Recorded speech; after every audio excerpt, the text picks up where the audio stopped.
Chill.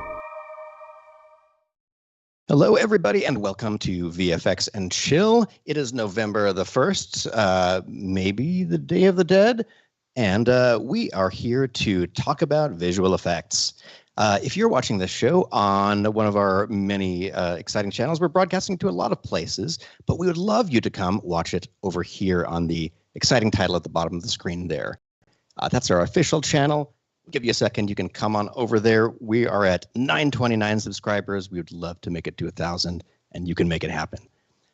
Anyway, welcome to VFX and Chill, everybody. I'm Hashi, and with me, as always, are my good friends Seth and Michael.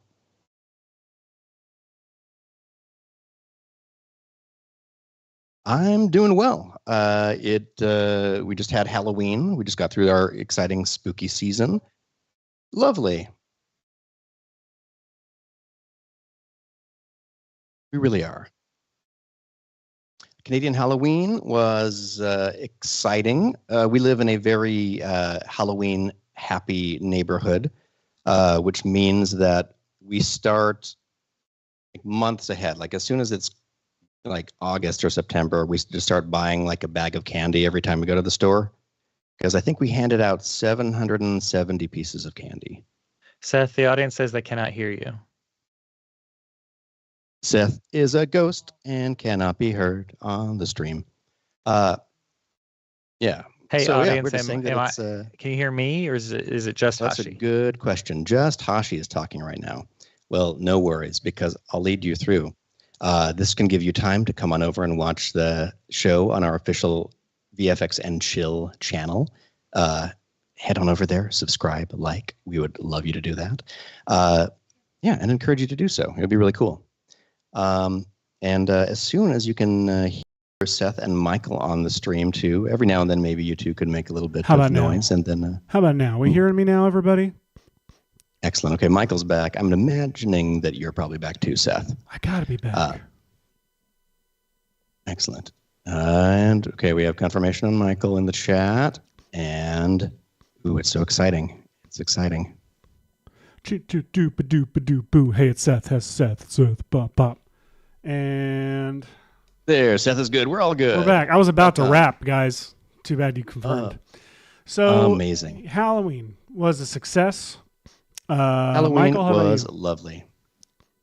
And we were great. Our youngest, 5 years old, wanted to be a scary clown like Pennywise. So he's frightened a number of teenagers who are old enough to have seen. And he's now in jail. No, but he was like, I don't want it to be like red. I'm like, oh, you want blood on your costume? Cool. 5-year-olds. Suddenly not saying blood, but saying I want red. I want it like, yeah. It's kind of a red, like, essence of life theme. So yeah, like kind of red that like keeps you alive. Yeah. Yeah. And the 6-year-old was a skeleton, so sans the blood. It was glow in the dark though, so it was good. So you have Pennywise and a victim of Pennywise. Yeah, terrific. My kids were Jake Peralta, Burt Macklin, and then a white swan. So 2/3 of us were from the Cherniverse, the Mike Cherniverse, and which means I have successfully built a thick pop cultural bubble around my children to where they are aware of only the things I want them aware of. Obviously, Livy's was a reference to Black Swan, of course, her favorite film as a 5th grader. Not really. Don't judge me, America. And Canada. But speaking of television series, I think that today's episode is about a television series that is about to come back for a 2nd season. It is. Now, Michael, you've never seen this show. So I know nothing about this. Let me tell you a little about it. Do I need to walk out for a minute? That's exciting. And walk the dog? No. So everyone knows we will not spoil anything. We'll not be spoiling anything. So, okay. I have a synopsis right here. 1 second. It basically, imagine a world where the end of your workday is also the start of your workday. You know what show that is, guys? You know what we're talking about? Well, it sounds like working in the VFX industry, really. It is. It's like that, but ethical. So, right.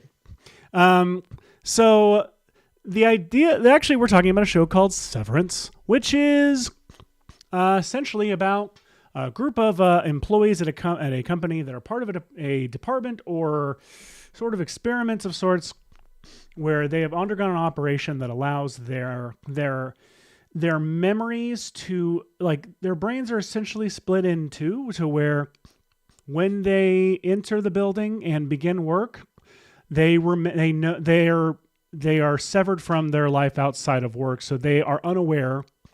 Like a thing switches in their brain. I'm doing a terrible job. Where they are unaware of their life outside of the company while they are inside the company, and vice versa. So while they're outside of the company, they have no memory of what they do at work. They don't know anything about their life at work. And the show explores all of these really, really cool, like, ramifications of that. Of like, so you're telling me, like, one part of you, like, from their perspective, goes to work and, like, leaves work and is immediately back at work and has no personal life, no social life whatsoever.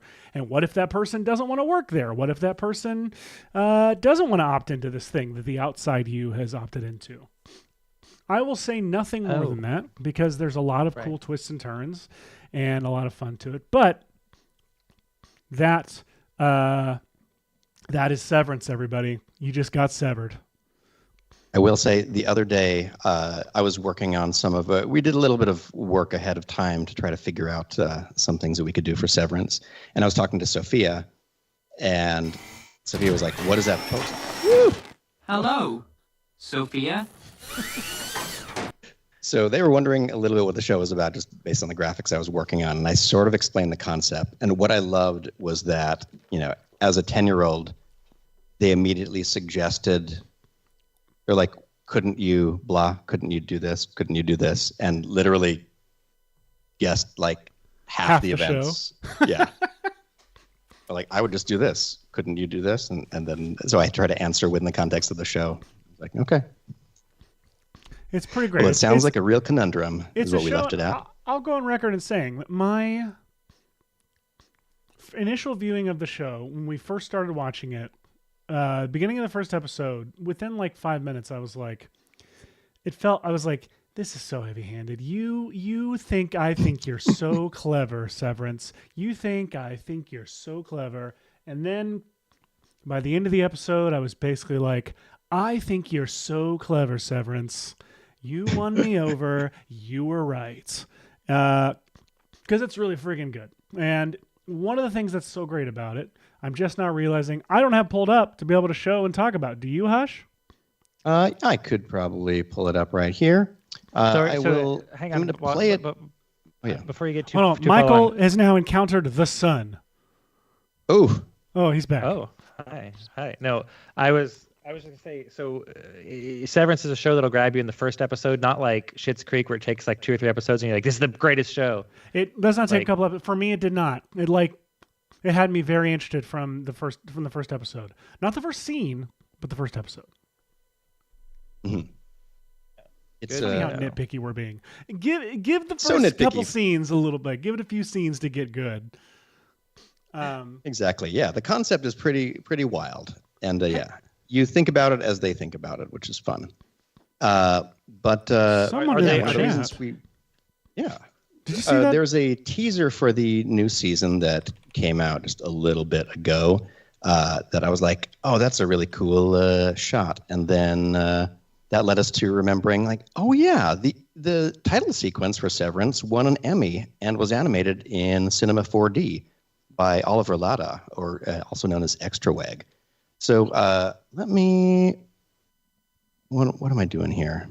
I was going to pull up that teaser, right?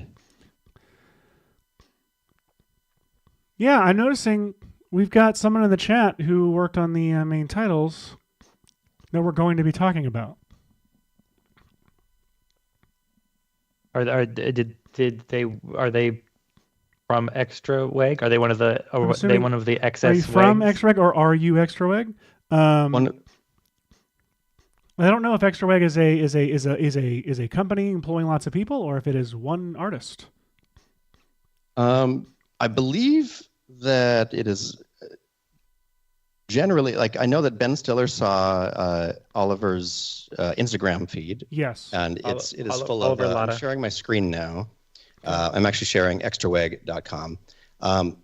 Oliver makes these really cool kind of surreal animations that some of them have this kind of like uncanny and bizarre quality to them. So good. And they end up working really well as a way to, like, they're kind of like unsettling, but very well rendered and really bizarre physics and things. I had followed Oliver for this kind of bizarre artwork because it clearly is kind of the stuff that we have explored a lot on the show, especially talking about things like soft body dynamics. And Yes. but yeah, you know, an effect by itself is just that. It's not doesn't do anything unless you can figure out how to turn it into your own kind of artistic statement. And look at these; these are very, very cool. So and That is so gross and awesome. So great. So Yeah. a real fun artistic exploration of some of the crazy physics sims things that you can do. But anyway, gosh, I'm all over the place. But no, so we let's do know see, that like, an Oliver example. animated these in Cinema 4D, which is really cool because this is this kind of stuff that we like to do. So where should we start today, Seth? We have. Well, let's look at some of these clips. So we were joking about let's start with this. You're right. The teaser for the new season, or a trailer for the new season, just came out. I'm going to play just really the first shot from it because it doesn't. Before it gets into anything. Yeah, but you're right. It won't get spoilery. But here's the fun shot. You loved the shot. This thing romanced you. I loved this shot because it could. I don't know how they did it. I haven't seen anything on it yet, and it could just be really simple. It could just be really simple, or it could be really complex. Show it to us, and then let's talk about the things that we discussed about what it could possibly. So that we know what that is. That's on the show they do a dolly zoom as an effect, but then we've got.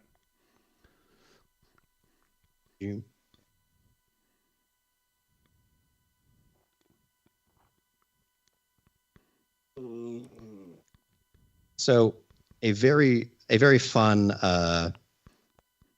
little camera shot where you're kind of going like, okay, well,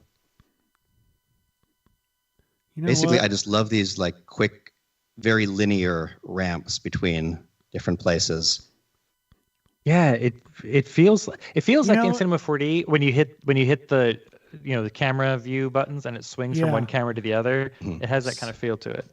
When I first watched it, I thought, well, they probably just did this camera move and they did those moves like because he's pretty stationary when those moves happen, and they just did time ramps. That's the simplest version. But that's exactly what I thought when I watched it. But I'm looking at it now. I'm thinking those are different. Like those are different lighting setups. Those are all different setups, like in very specific like angles you would get of the scene. They feel like they are doing some kind of 3D projection map transition between shots. You don't think it's a big robot arm? I think that it is a big robot 3D. Arm on a green screen. Okay. I think that they have, for this shot, they bring the camera all the way up to Adam Scott. And you could easily transition. That's got it. Well, there is a transition happening. Look at his hair. Right there. Yeah, his hair that's a transition. Well, when it's spinning around him even, there was a hair transition for sure. Because obviously, digital environment, but you're doing the cool Hitchcock shot. There-ish. There. So maybe a seam between, this is one Adam Scott, which I think someone pointed out how much Adam Scott dials between looking like Tom Cruise and Paul McCartney somehow throughout. I love that. This show. I'm maybe the world's biggest Adam Scott fan. I absolutely love him, and he's so good in the show. So that's likely a transition to there.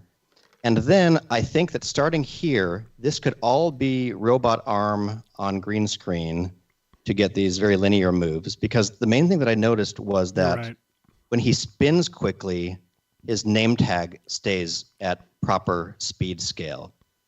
So originally when I was thinking if it's camera ramp, time ramping, unless you went back and recreated things like his name tag having the correct physics speed during the time ramp, Yeah.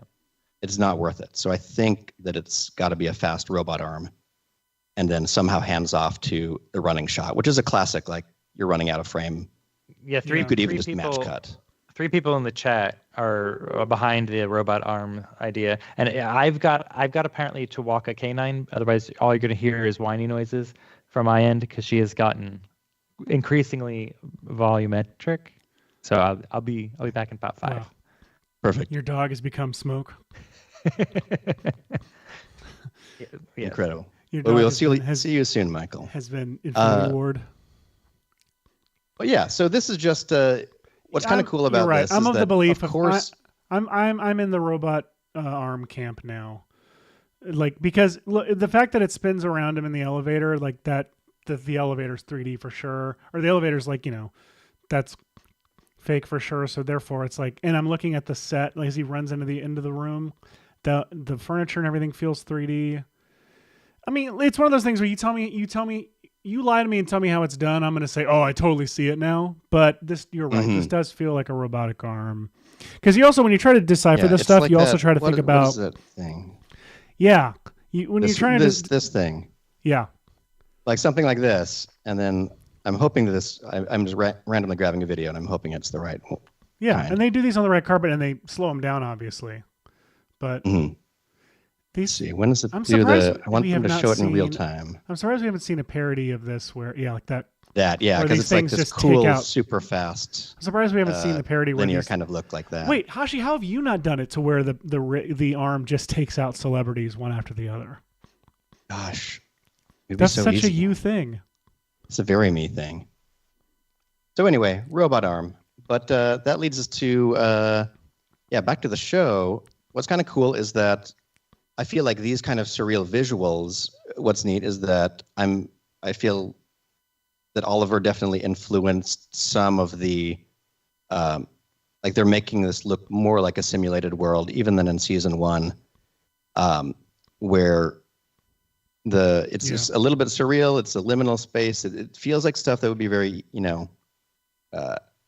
easy to tackle, but I am sure that from the production design standpoint, you have to make so many decisions to make something minimal and work compared to something that is, maximal and crazy. Crazy. Let's so- talk about these these titles. Absolutely. I'm going to play it small in this little frame right here and pause a lot because people don't love us showing off the promotions for their shows. Yeah, I know. And make sure that people know to go to check out this Art of the Title article because it's a really great look into these. It is really great. So this intro sequence is a lot like the rest of Extra Weg's work, where we've got some kind of cool, surreal, blending of weird worlds, and then we start transitioning more and more into the weird simulated. And it's great because with scale, it feels small. Look at that. Yeah. So great. Into his own head. And it's one of those things where it's such a weird kind of art that what I love about someone, I should pause every now and then, someone embracing this is that, it is weird and it is unsettling, and to, instead of just asking to mimic this, finding Oliver to work on them and then winning an Emmy with them, I'm all for that. I love when people reach out to the artists that inspired their own work. Absolutely. And employ them. Yes. Um, Ooh, we even have this little kind of liquidy section. Yes, which that's something from the show. All these little things a lot of these things are things that come up in the show, but I love the lighting in this. I love the look. I love it's a great style. And then of course leaning into the Helvetica of it all. Very cool. Very, very cool. The font, the titles were done by, and this Art of the Title article is really great. You can see a lot of the cool bits and pieces, including like the XN's motion capture done for some of these things, and Cinema 4D for these cool simulations. So yeah, really great material in this. But who did the titles? It was let's see. Massimo. There we go. No, wait, no, I'm sorry. That's Identity Manual's in that mold. That's not the artist. Oh.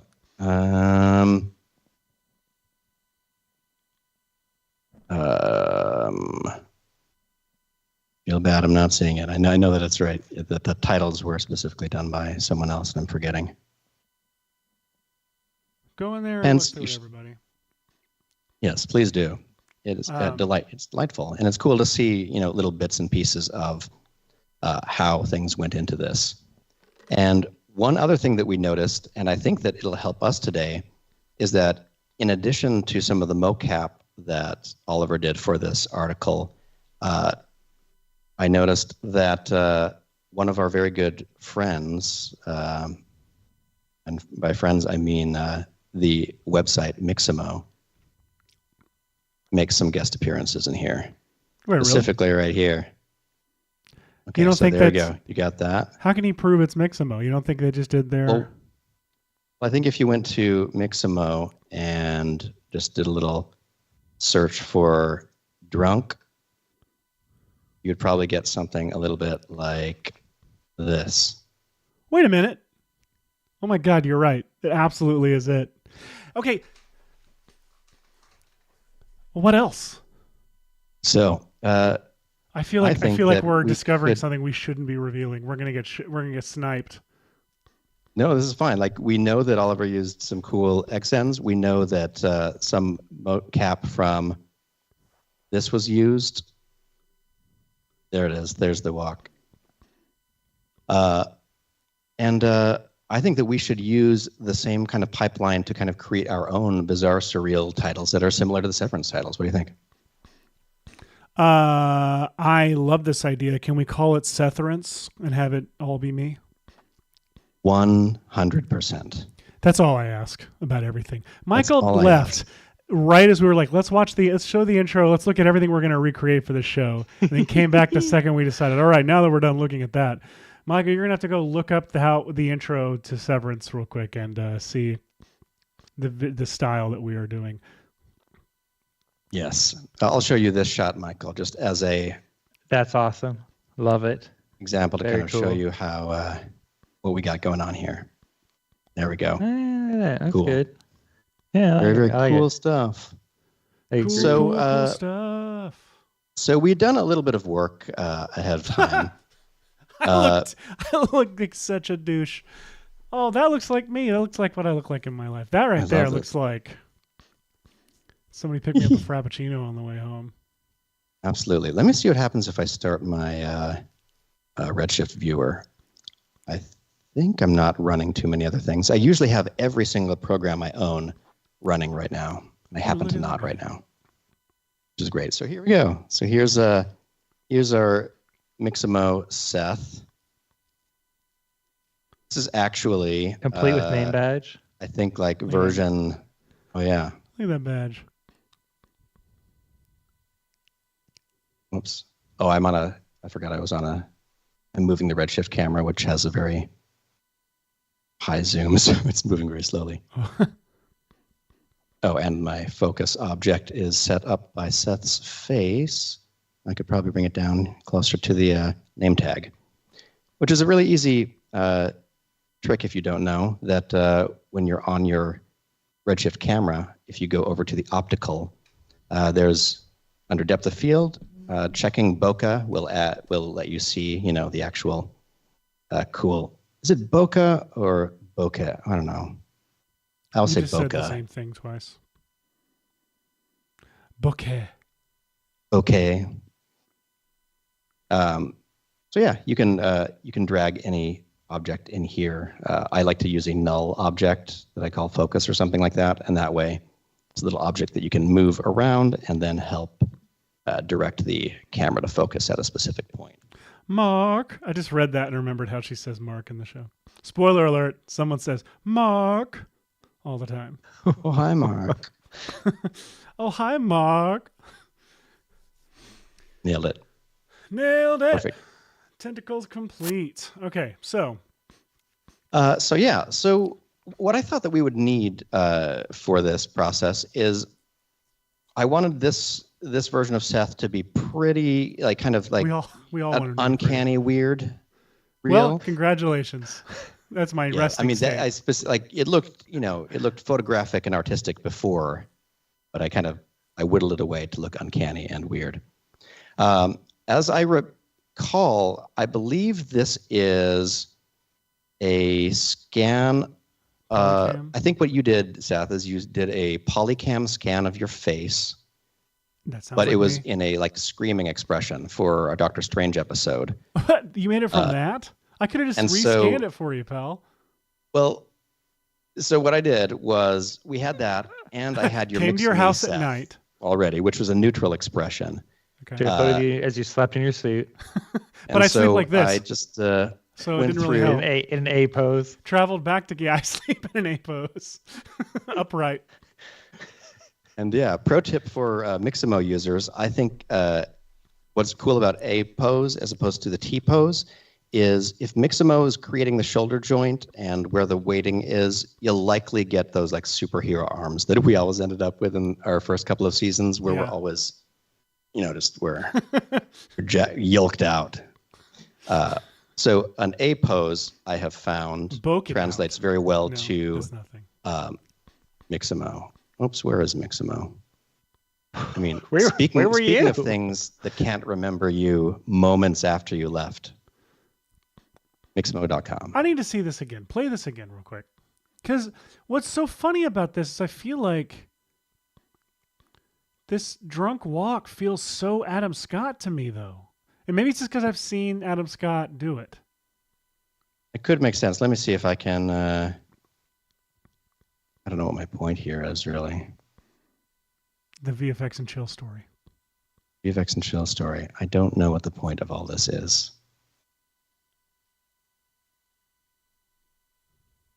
There we go. Jing, ding. And then we also have, let's see.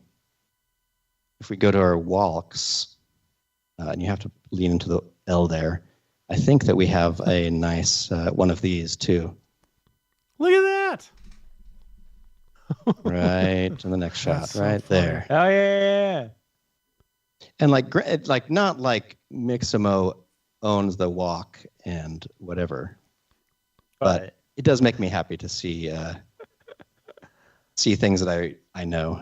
Speaking of great TV shows on Halloween, please tell me the two of you have been watching Agatha this whole time. I have not. Is it good? Oh, it's so good. Okay, so there were like 3 like moments in it that I was just like, oh my gosh. The first one is I did not expect there to be an awesome song in this Marvel show, and there was. Not even Agatha, when the origin of Agatha all along is an awesome song. It's too late to do anything now that everything has gone wrong. No, but we do love the song here, but we have not watched the show yet. The Ballad of the Witch's Road, like when that dropped in like the first or second episode, I was like, holy crap, this thing's amazing. And then there's a moment where a particular character comes into their power, and then they cut to the end credits with an amazing song, because the end credits have a regular song, but occasionally replace it with something. And this one was replaced with a song that was just like perfect, spot on. And then episode 7, Patti LuPone deserves an Oscar for her performance in that. It was fantastic. Highly recommend Agatha all along. Go watch it. Oh, Patti LuPone. She just her episode 7 is a turn of acting deserving of all the awards. Okay, you know what? I feel like there's a lot of break. TV out there that we could cover. There's a lot of TV we can cover. So people go, and by the way, if you've got suggestions, go to the maxonvfx.com/chillbox and suggest something for us to talk about on the show. And who knows, we might actually do it. Real quick, we need to take a break. We'll be right back after this.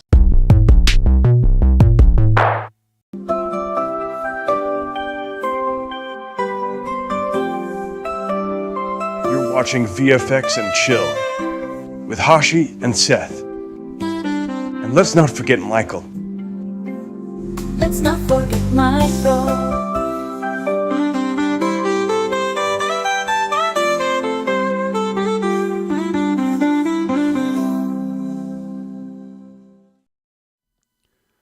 Welcome back, everybody. If you I see down there in the chat that Jamie Hashimoto has joined. Hey, Jamie.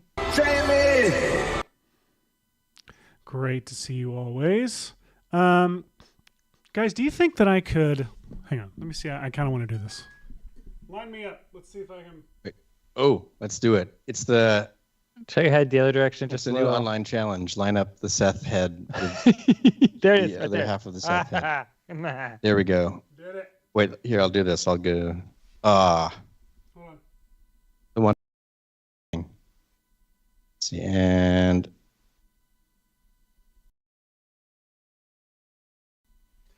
Taking a That's our snapshot. show, everyone. We did it. No, so... It's immortalized.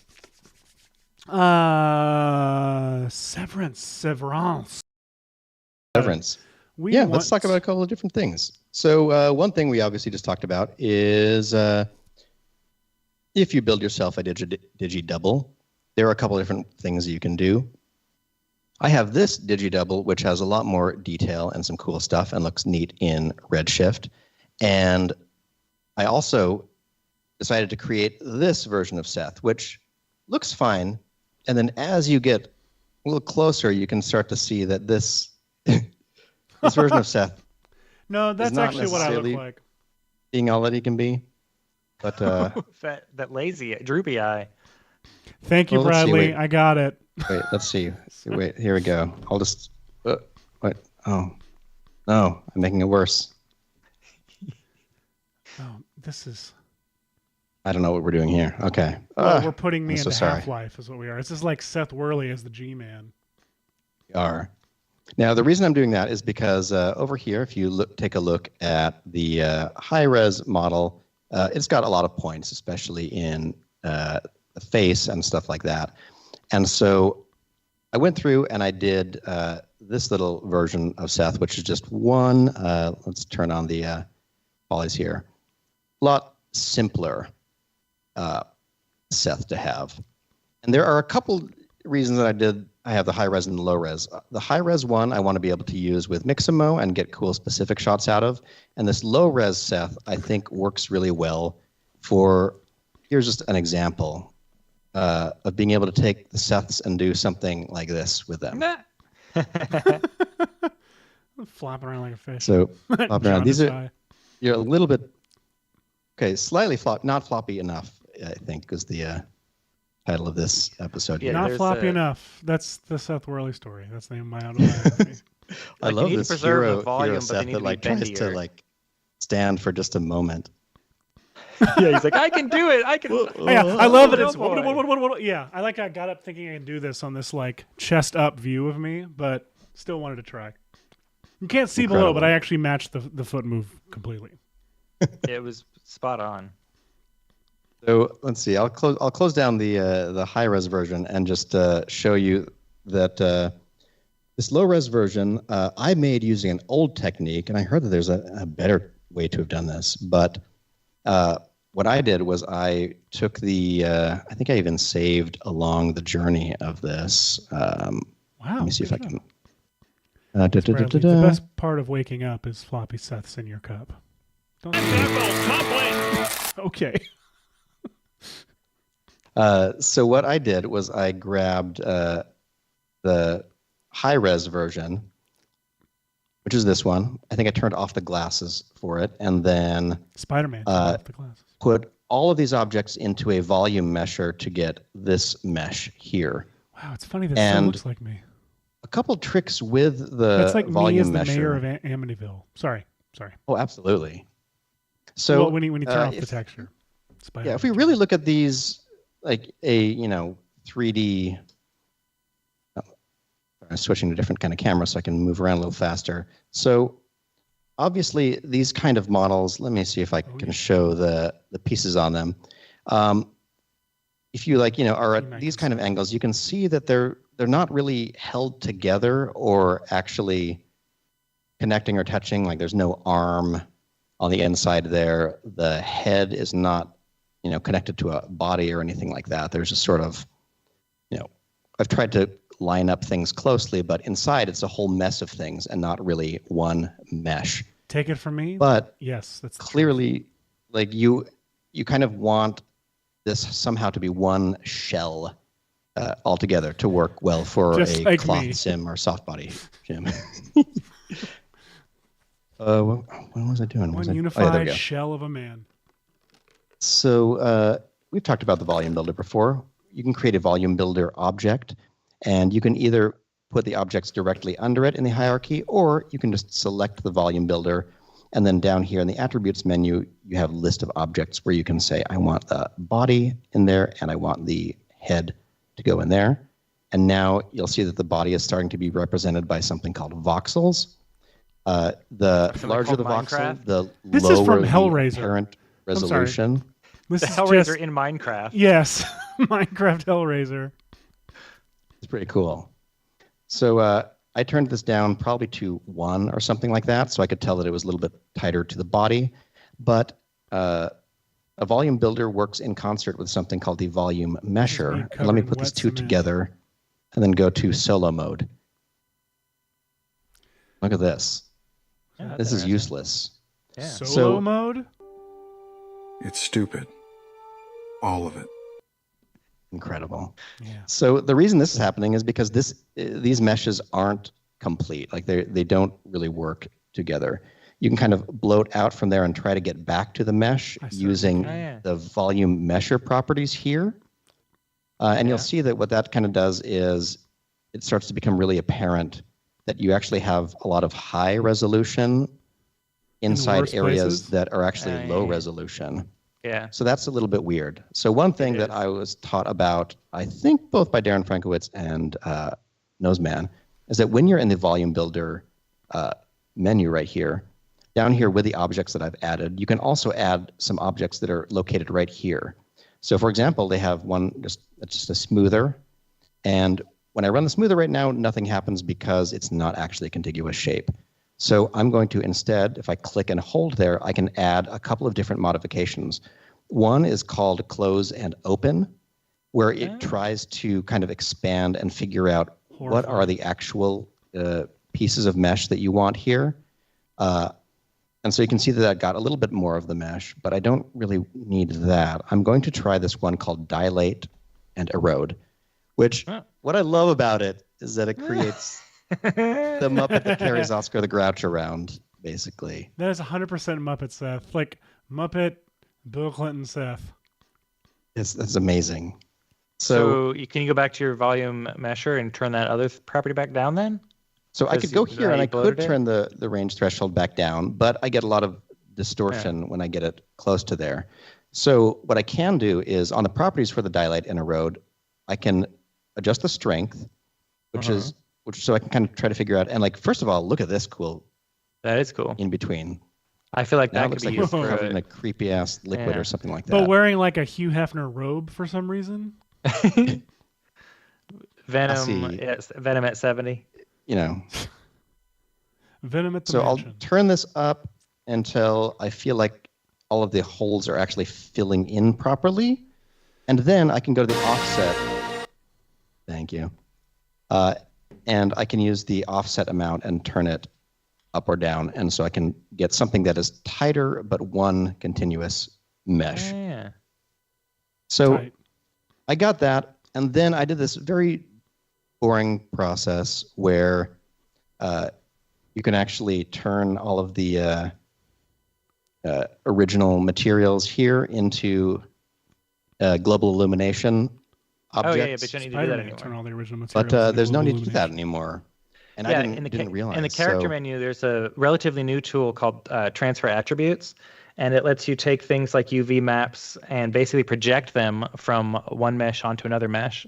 So, for example, if you have photogrammetry, Seth, with all those ugly triangles photogrammetry makes, put it through a remesher, it'll take all that color data that's on the points of that photogrammetry mesh and transfer it onto the correctly meshed, correctly topologized version of the model. Or you can transfer weights, you can transfer pose morph tag, like you can transfer a ton of information from one mesh to another mesh of a similar shape, and it transfers attributes. It used to be called VAMP that stood for something, but Vampires. it's definitely.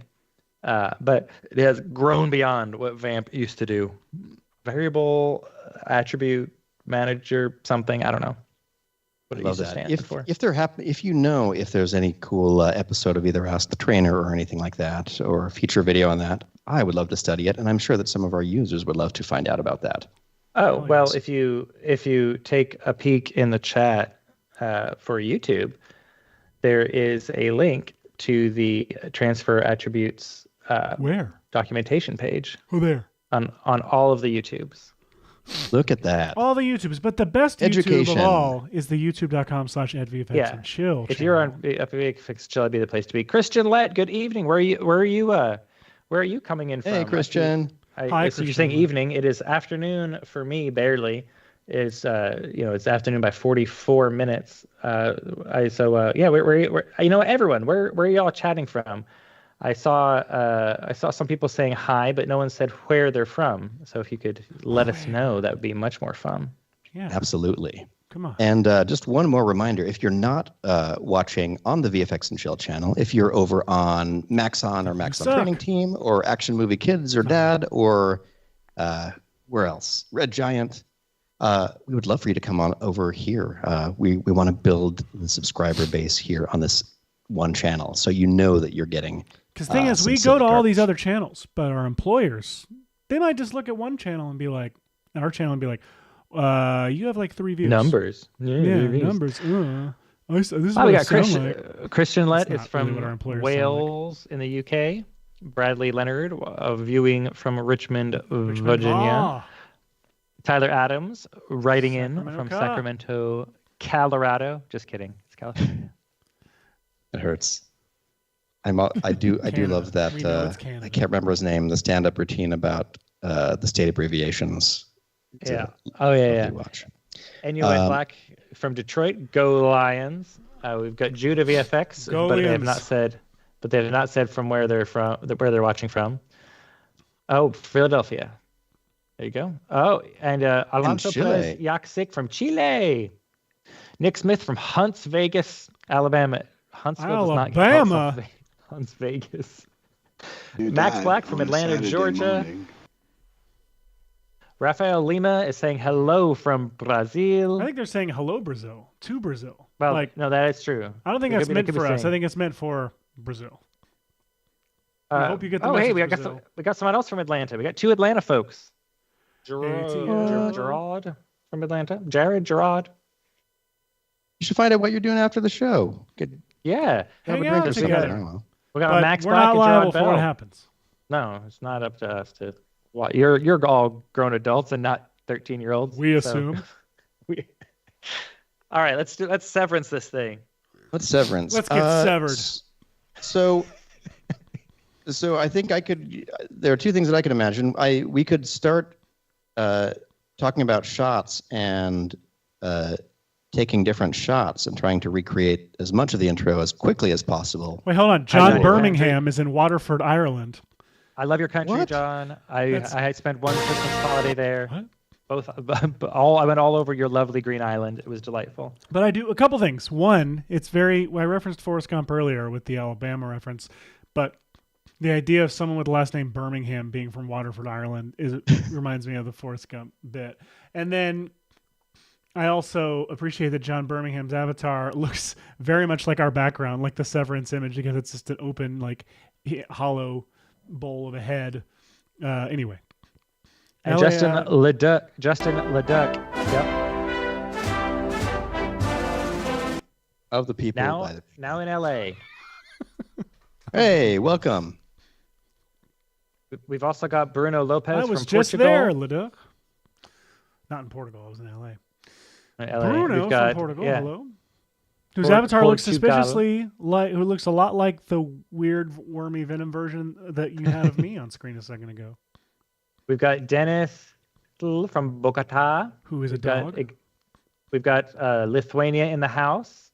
Finally, we've been saying our house is missing Lithuania, and we have it. Right. Welcome. And we've got Manchester, England. We got a few folks from little I'm islands loving off this. the west coast of Europe today. I love that. Great. Very, Oh, very happy. to Excited be have fair, all I of spent it. some time in your country as well, you Englishers, and I also enjoyed it. I spent 2 years there. My 2 goodness. whole years. Were you on Michael helicopters back spent a then? lot of time in different places, but a lot of them are classified. Not with the helicopter job. No, this is before the helicopter job. Nice. This is the England job. See, when you so were pulling Michael, would you heists. have preferred for those jobs if you had an operation that made it so you could not remember anything that you're not allowed to talk about? Would that make things simpler? That would make a debrief much more of an annoying process. Oh, hey, we got a viewer from India as well. Hello, Nikon. Hello. Hello. Nikon, sorry. Nikon, the business, the camera company. I was just like, yeah, the camera, but then Nikon Basu, the last name is not coming through on because this is from a different channel, so it doesn't have the last name come with it. Oh, yeah. Second name. Come on over to VFX and Chill. Love to Yeah. have you there. Come on over to VFX and Chill, youtube.com/VFX and Chill. So let's do something. Let's do something. We got 10 minutes, so we got to take a break. So what should we do? What should we do? How you've got the mix of me. Do you want to recreate one of these shots? Which one do you want to start with? I feel like this is a great shot to try to recreate just because we have the mix of me. The doorways all and that the stuff. wandering. Let's do it. All right. So what we got here is I'm going to go in here and say merge. And actually, I might need to save it real quick. Do you think that 'Cause those I think- doorways you could get from the asset browser? Oh, they've got. Oh, it's such a good drop.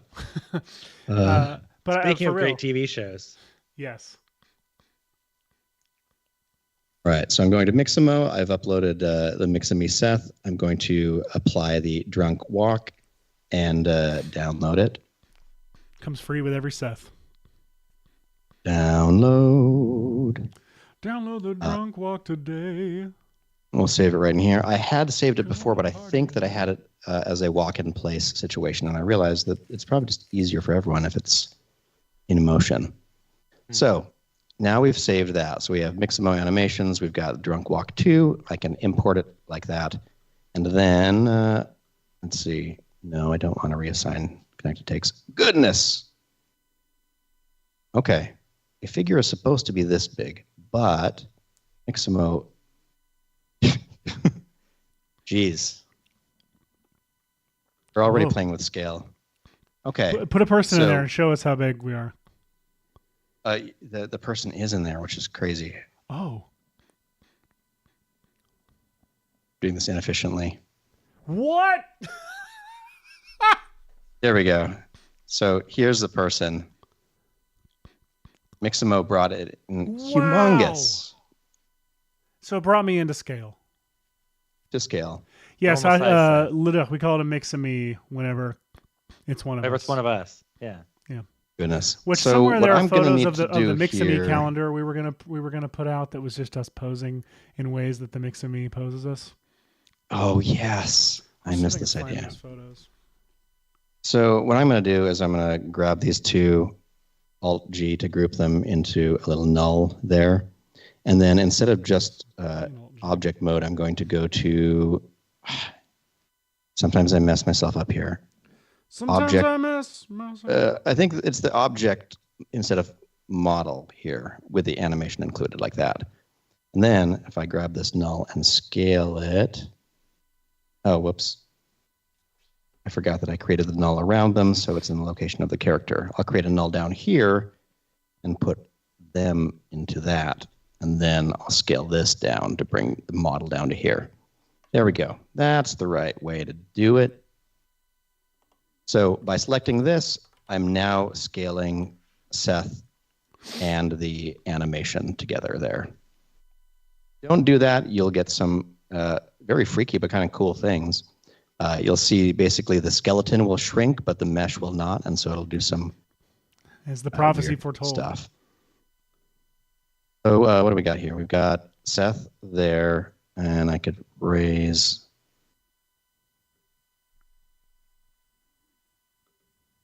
It's really not important what the actual scale is here, but I figure that things from the asset browser will probably be to human scale. I think this is about right, because this figure is probably my height, and Seth is much higher than my height. So we'll call this the Seth group.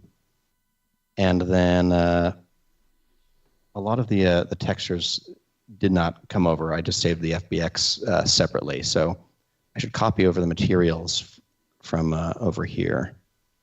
From which one? From, whoops. Now, what did I call your higher res version? Seth suit or something like that? Sounds right. I thought it was right here in my recents. Okay, fine. I have to go into a real directory. Fine. Seth suit version 2. Let's select all these materials and copy them, and then come back over here to wherever I was doing this, and let's paste all these. Bruno, real quick to answer your question about what happened to the house builder preset that you don't see it in that version of C4D you're using. It was built by Nitroman using Python, and as Python has gotten updated through the years to different codes, C4D has been keeping up with it. Some older tools get out of date, and if the artist doesn't feel like updating their Python code, or for whatever reason, it's just not going to work in a newer version that uses a newer version of Python. So I don't know the exact story behind this one. I just know that it was built by Nitroman in Python a long time ago, and so it probably just became out of date, and no one had the time to use it, and I guess not enough people were using it to update it. So that answered your question. Thank you. Sorry, back to you, Hashi. Thank you much. I am believing that something went amiss with these selections. Let's see. Okay, this thinks it is. Just going to quickly take a look at what the polygon selections are, because I feel like they're not. There must have been a cap on how many I could have when I tried to connect this all into one thing. Darn it. Sorry, everyone. This is boring to see. Nothing's boring to see. All right. So what happened is I exported that version of Seth. I didn't include the textures with it. And so instead, what I get back are these things. Very cool these polygon Seth selections. Award trophy. It is actually kind of cool. I feel like this could go right into the I want a whirly. The intro. So all of these little triangles over here are different selections. So here's the body tag. Here's the shoes. So luckily, I do seem to have all of this stuff here. The face seems a little bit messed up. I don't feel like there's. That's just me. That's how it comes. Oh, there we go. Okay, so what I'm going to do is I'm going to delete all of the materials on there. I'm going to delete the ones that came in with them, and then instead, I'm going to go to here and double-click on different pieces of material and try to remap them. Okay, what do we got? We've got face. Let's put Seth's face back on. There we go. Now we're talking. Ooh, snapped you to the white suit and everything like that.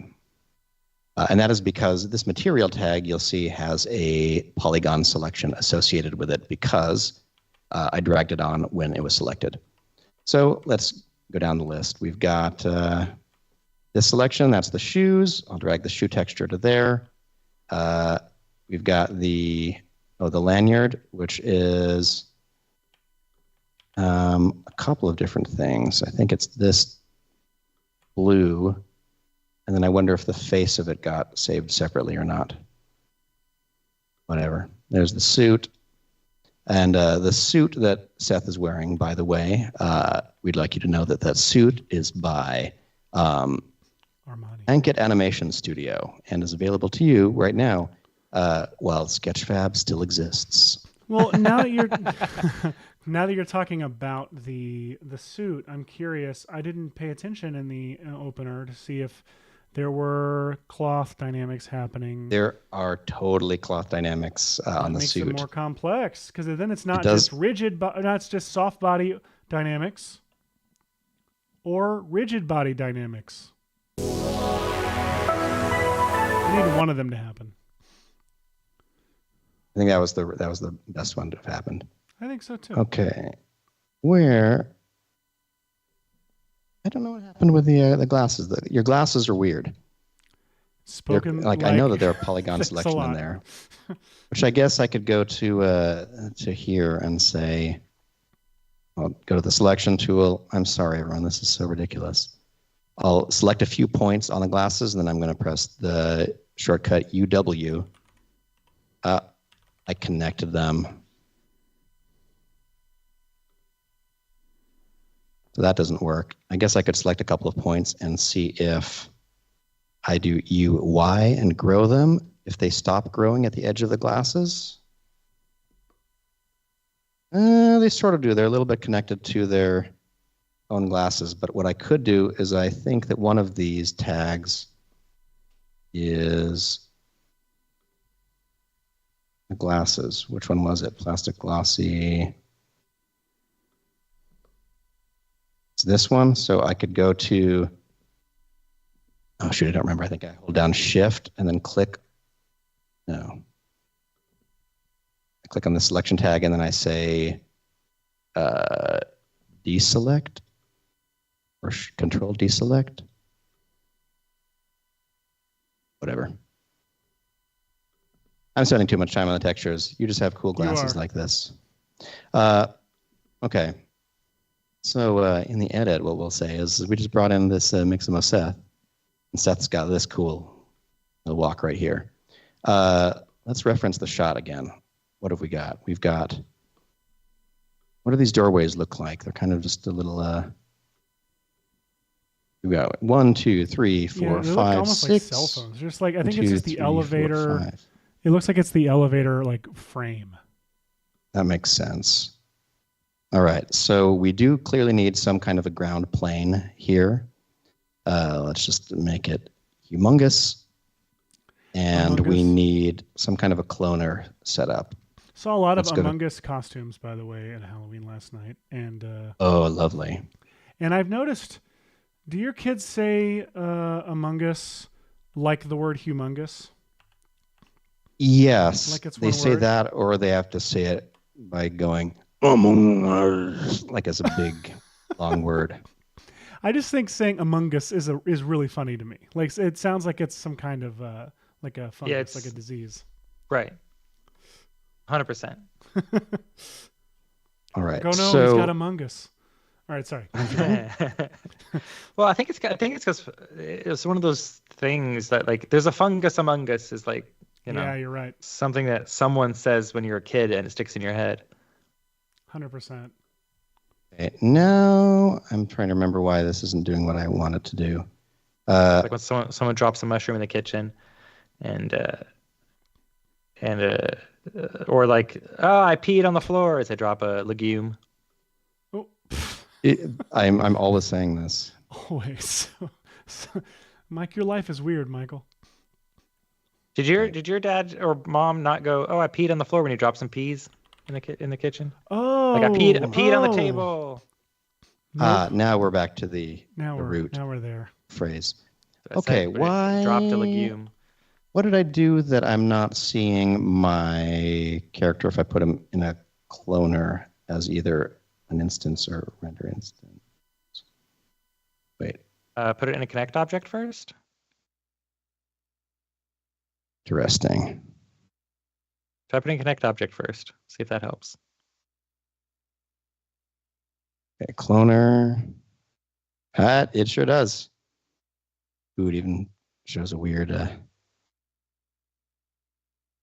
Interesting. What if I uncheck? Oh, I see some bones. I don't want to see the bones. Okay, here we go. Hey, Now we're Frigby's cloner. here. Frigby.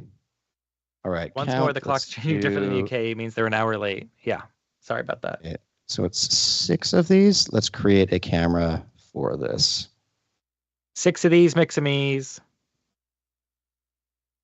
Okay, so now we're already a little closer. Cool. And let's go to the asset browser. Let's look for a door.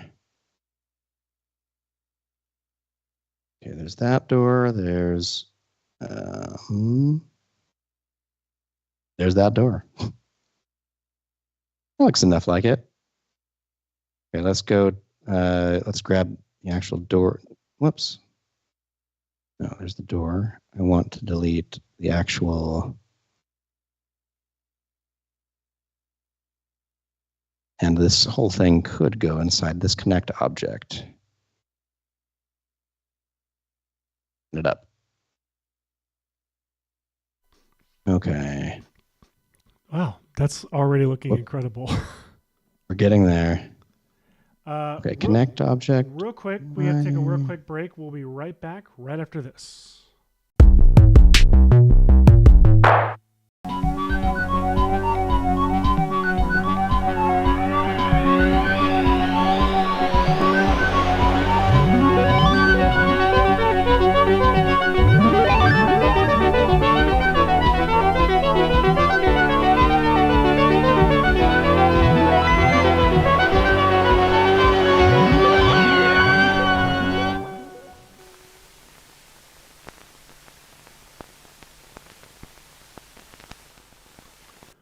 Welcome back. If you're just joining us. Welcome back to VFX and Chill, where we are talking about recreating the titles from Severance. Yes, we are. What was I going to do here? I was going to make this so I could loop this shot.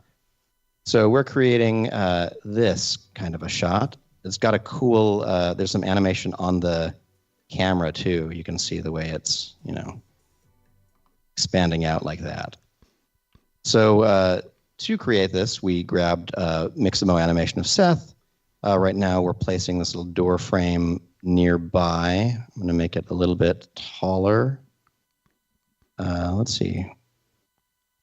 Oh, there's a global, it's an interactive door from the... I was going to say, yeah, that procedural door setup is quite fun. Well, that's lovely. You can do all kinds of neat things with it. So, hey, Bruno, if you're looking for procedural building stuff, there is procedural door and window setup you can, are both in the asset browser that you could make use of. I love that. You said in the asset browser? Now, we've been talking a lot about Mixamo, by the way, and I just want to real quick, I had mentioned that we had discovered a while back that you can just do still poses if you want for Mixamo, not just animations. And so real quick, I just want to show everybody what that could look like. Oh, wait. You know what I just noticed? Unfortunately, hang on a second. Beep, bop, boop. Let's try that again, everybody. No? There we go. There it is.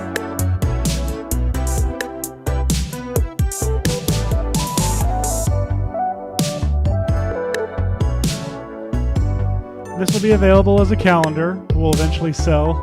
We really should make this and sell it in the Maxon store.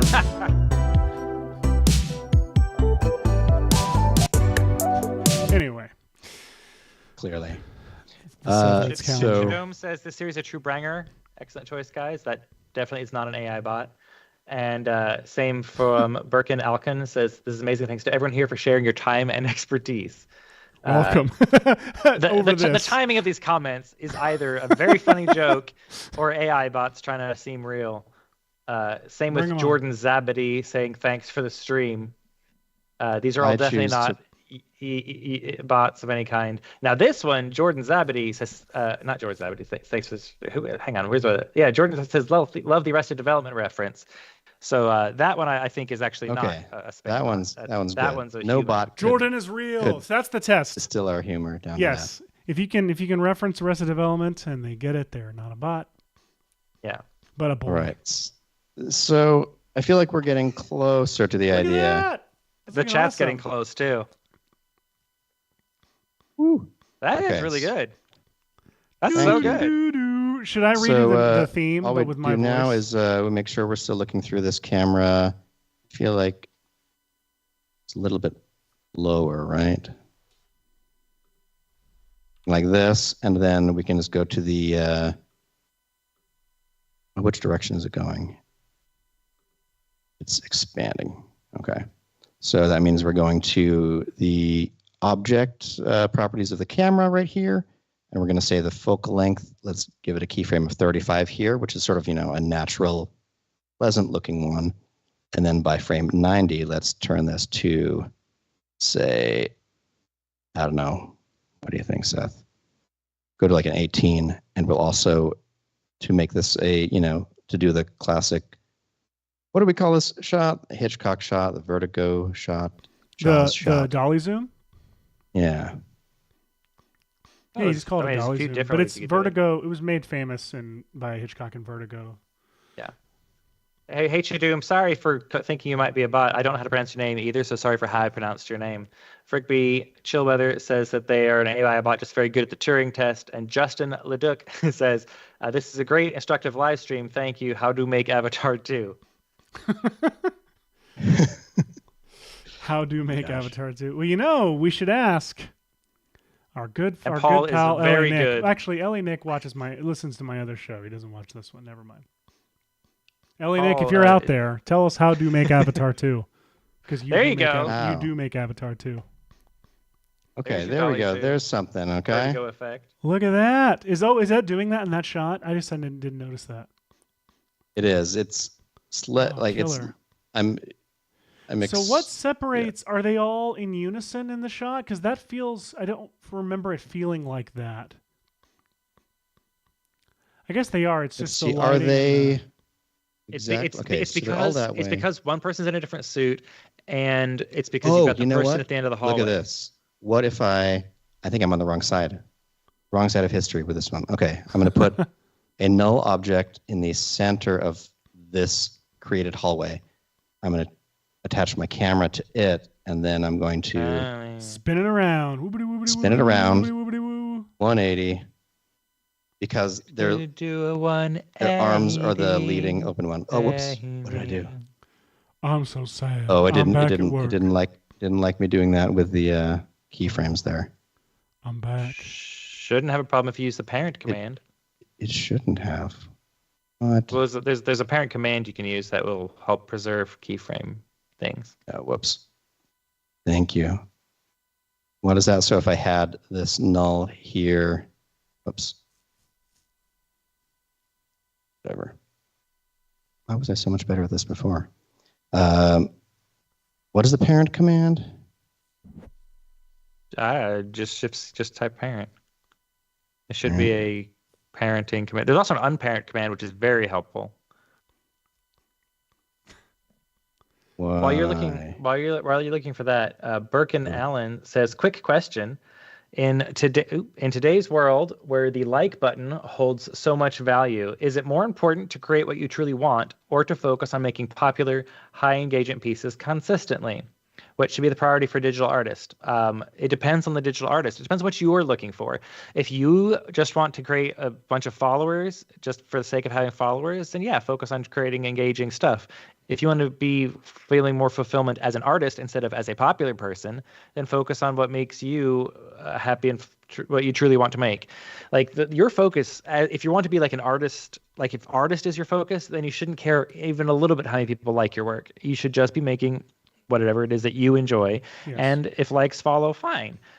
But if you want to become popular, then your focus is on what's popular, not on what you want. What you want to make is going to be what's popular. Like yes, the secret is always going to be is learning to be content with the journey and not the destination. It's learning to be content with the process and the art of making things. I mean, I guarantee you, friggin' Skibbity Toilet was not created from studying algorithms. I mean, maybe I'm wrong, but it does not feel like something that was created from studying algorithms and trying to game the system. It felt like it was created by a dude who put a head in a toilet because it was funny.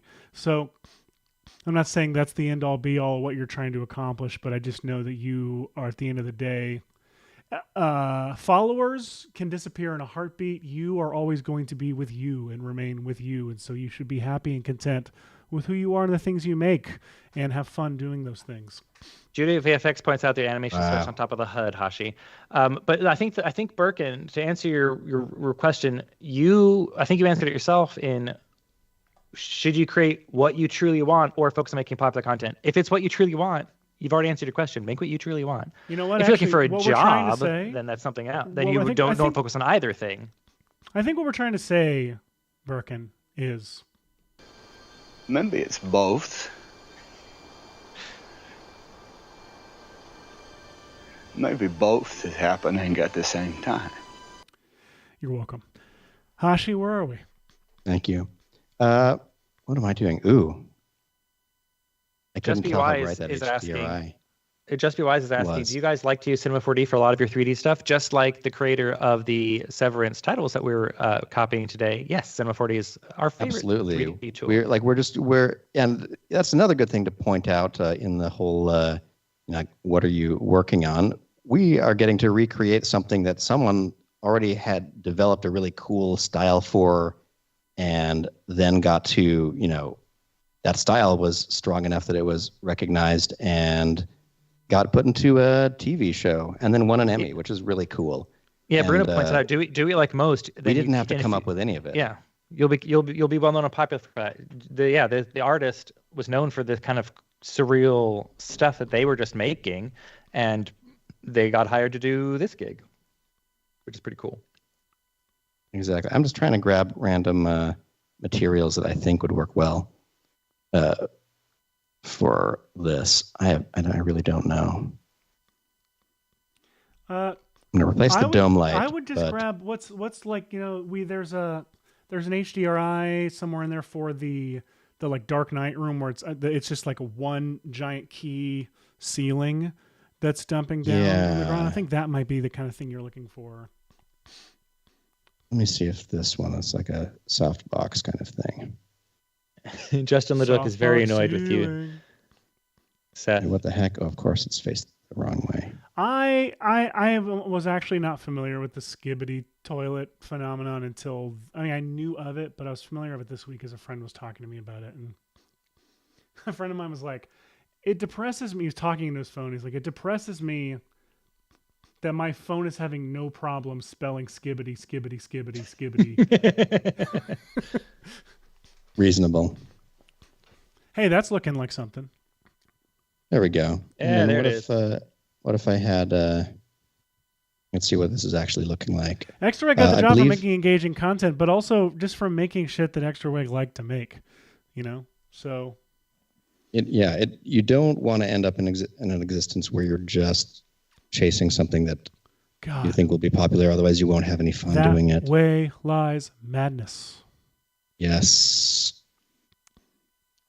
And I can say this because, look, the truth is, Hashi developed a very huge following on Twitter and YouTube from making things he had fun making and continues to get high engagement making things he loves making.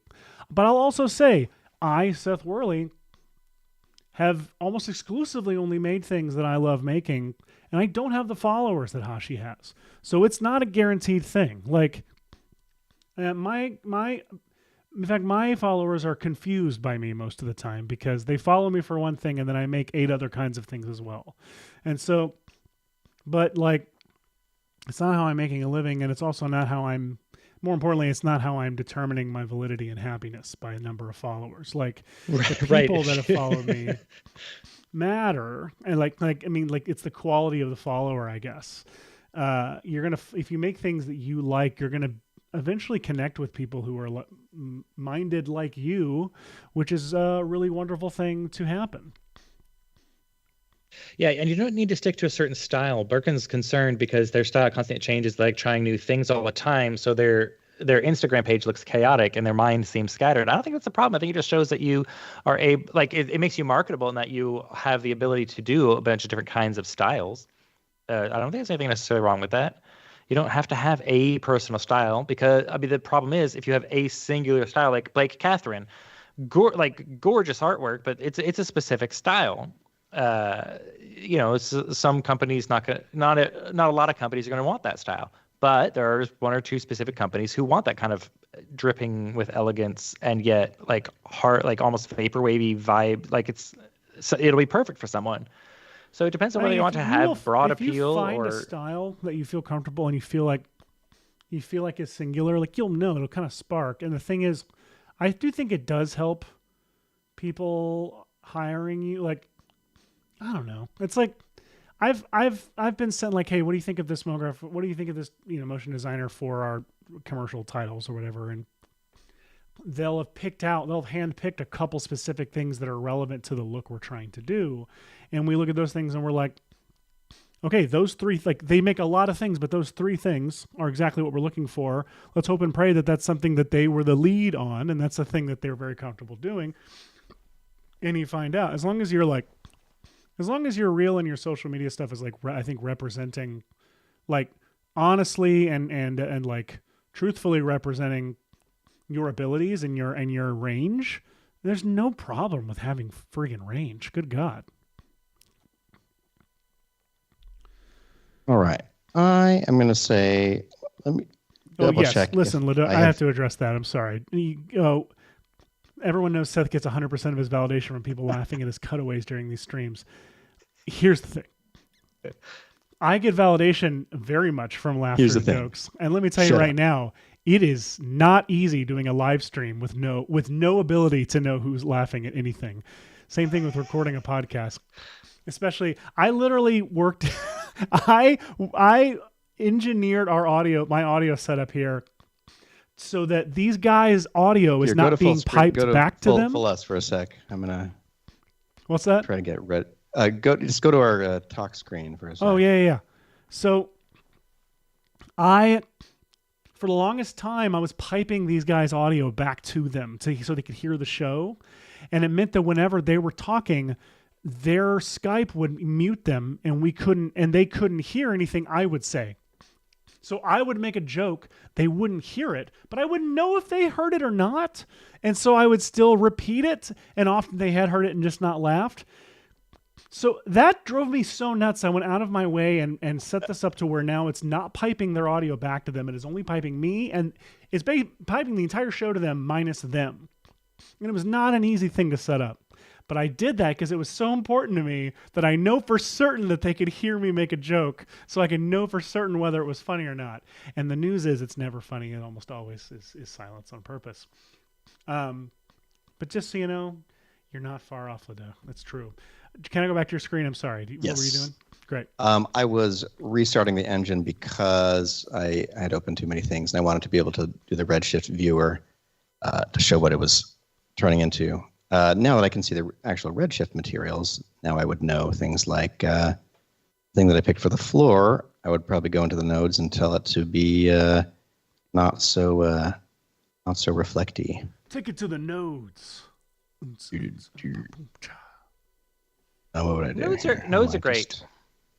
I will say I often heard people objecting to talking about their issues with going to like GPU renderer back in the day when that was a choice that people made about like being scared of nodes or something. And I never really understood that because nodes are like a visual flow of data, and I think figure us as VFX like as visual artists, being able to see the flow of data was, at least for me, it was easier. Like Espresso in Cinema 4D, people are like, oh, I'm scared of the nodes. It's a lot easier than Expressions and After Effects where you can't see the connections between this piece of code and that piece of code. In Espresso in Cinema 4D, like you can see what is feeding into what. And I found that a lot more. Yeah. So just if you tell yourself, hey, it's just a flow of information I can see, it's a lot less scary. A lot less scary. By the way, I just hit this button and it made a very radio sound to me. That was a really cool sound. I didn't know what it came from. Yeah, I was like Skype updated their sound effects. You still have your music box hooked up? I did. I didn't know I did. I didn't know that I did. I was trying to come up with a rap for when I said take it to the nodes, and it was gonna. That's not a rad drop. That's a hardcore street beat you've got going on there. So hardcore, and hit it. Just gangs staring at each other, falling in love. All right. My goodness. I'm just going to say, we get it on this one, right? We need a drop that says, we get it. We get it. All right. You too. I mean, okay, that works. Well, the Pixar one's a good drop, too. Stuff. Oh, yeah. But, I realize I want to do more than this. So let me, I'm going to close this one. And then I'm going to open. I will say that if you want to make one character have a different color of their suit, you can easily do that in Redshift by using fields in Cinema 4D to give that particular clone a different MoGraph color. And then you could pipe up all the clones be white and that one clone be black. And then you pipe that MoGraph color into your redshift material, and it drives a switch between whether it's taking a red color or a blue color for the suit. So you get that one red suit in a sea of blue very easily without having to do any sort of complicated swapping out models or anything like that. You can just easily change the color of one clone using fields in Cinema 4D. Yeah, you did this with your Ted Lasso thing. Yeah. For example, yeah. It'd be fun if we put I see people this in it, visual people without in these imagining pictures, and the very people were loud. changing colors. Yeah. Yeah, it is hard. I like it if we filled it with people. Like it's like 2 or 3 or 4 people, and the one guy is noticing that the people are changing colors and like freezing in that color as the color like sweeps. So it's like that guy gets up and runs, and it's a horror film. Dead Next Lasso. week on VFX and Chill. Jordan Zabady says, anyone else have a document that copy and paste expressions for After Effects from? 100% yes. I also have Quiver from Workbench that I have used in the past and other tools like that. I've got K-Bar right now. I have used that. I don't use it now. I have K-Bar set up with some of my most used things. And I just started building out my quick menu, which is like FX Console, but a little bit faster to initiate. And it does a lot more things. It's more like the commander in Cinema 4D. You can actually call up menu commands with it. So it's more like the Commander Cinema 4D, but it's for After Effects, and it has the ability to build out expression rigs. So you can select a property and fire up an expression rig that drives that property based on slider. Like you can have it automatically build sliders and such for you. I haven't started getting too deeply into it, but it's present, and I'm looking into the possibility of using it for such things. Michael, you met your husband at a K-Bar, right? Ha! That would be an amazing joke. Except that we met on not at a bar. Our first date was at church, though. We met at my church. Awesome. Then we went to lunch. Then his church was a larger one that had multiple services, so they had a 1:00 service. So we did my church, had lunch, went to his church That's in the delightful. afternoon. Yeah, that was our first date. Was church lunch church, and then after the churches. The old church sandwich.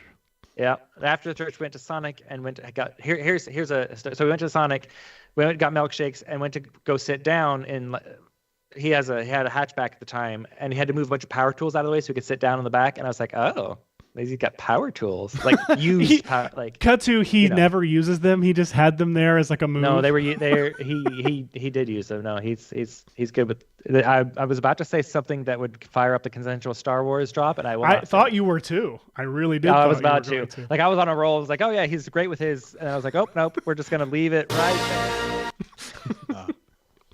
Anyway, back to real quick, the question about the cinema here. I feel like everything's running too slow. I don't know why. You need to probably close down your browsers too, because browsers. Yeah, a lot of modern browsers use GPU now to accelerate some things, and they can cause issues if you're using your GPU for stuff like Redshift or simulations.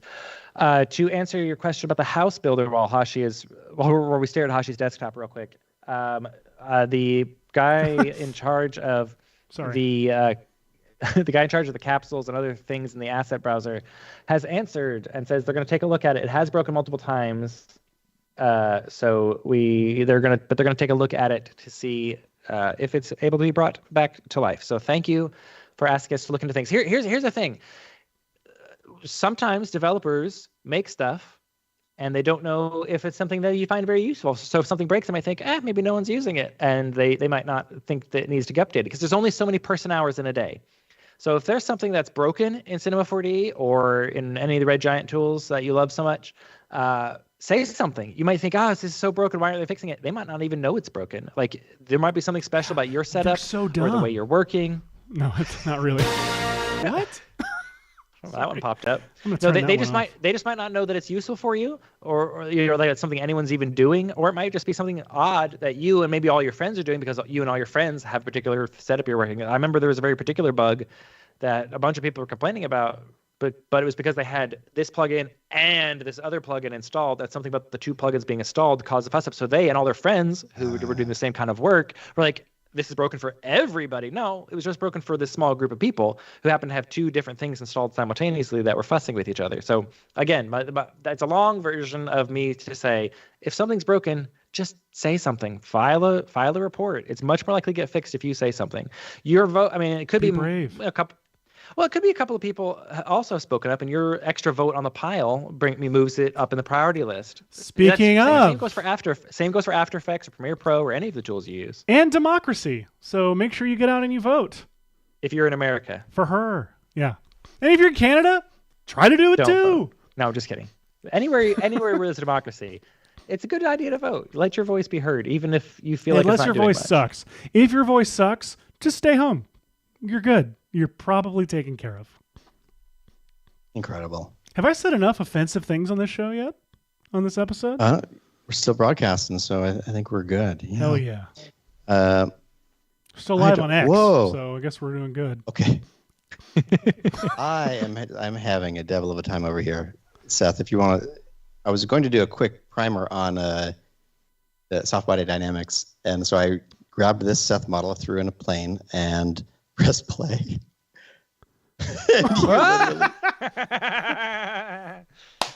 Goodbye, me. I don't remember if I messed with something in here. I guess I had. Okay. I mean, it's pretty beautiful. Oh, there's a sad Yankees fan in the chat. Wait, hi, hit Ryan. it again. Wait, let's see. Here we go. And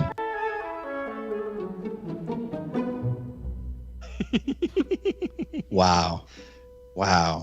Look at the free animation we get by just doing weird stuff.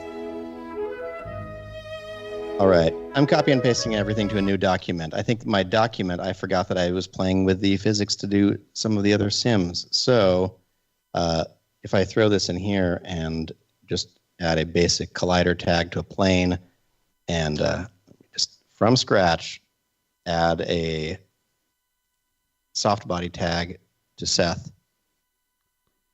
That's what I'm talking about. There it is. That's you guys more are very natural. bouncy. Boom. That's how Seth dances at weddings. Yeah, hey, Seth. Can I tell you? It's actually very true. It's how I dance at weddings. I kind of figured we're built similarly. For those who don't know, Seth and I are not quite 7 feet tall, but we're more than 6. We're not quite trees, but we're getting there. Yeah. Yeah, we're more. Yeah, we're not ants, but. Oh, hey, Seth. I was gonna say we need a drop for when someone in the chat makes a particularly good pun, or joke like Michael Pollack has done. It doesn't ever with happen. So. Oh yeah, that's true. Oh well, do we have one? Wait. No. Now... Wait, I can't do this. What do you mean too soon? It just happened. Oh, right. Sorry, Ryan. I'm sorry that your team did not help. Despite the fan in the audience trying to grab a ball. Sports. Did any of you watch sport things, or am I the only one here who watches sports? I don't watch sports. I actually love baseball, but the problem with baseball, baseball's very nostalgic for me. Like, I think it came nostalgic. I think it was nostalgic the second it was created for some reason. That's what I like about baseball.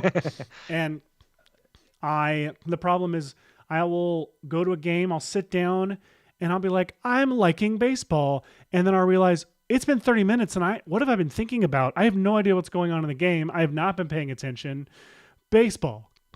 So it's like Severance, but with peanuts. It is like Severance with peanuts. And overpriced beverages. Yeah. So, spoiler alert, apparently there are no peanuts in Severance. The point is, I do like sports, and I will say the end of that first game was an incredible moment. The first game or second game? This was the first game, right? That the Grand Slam walk-off. I don't know what stuck with you. And the Grand Slam walk-off was the first Grand Slam walk-off Grand Slam in the history of the World Series, as I recall. Nuts. That was very exciting. I was in LA at the time, driving past the stadium when it happened. I caught the ball as it came out of the. Freaky says, if you like baseball, you're gonna love cricket. Yeah, so cricket is like if baseball was fancy enough to take a break for tea. When I lived in England, I grew to love cricket. Like a proper test match of cricket is 5 days long. They genuinely take breaks to have like tea and crumpets and such. It's here's the thing. Freaking fantastic. Rugby, I learned recently, like a couple of years ago, rugby, how much better rugby is than football. Oh, rugby is so much better than American football. Yeah, so I do so much better.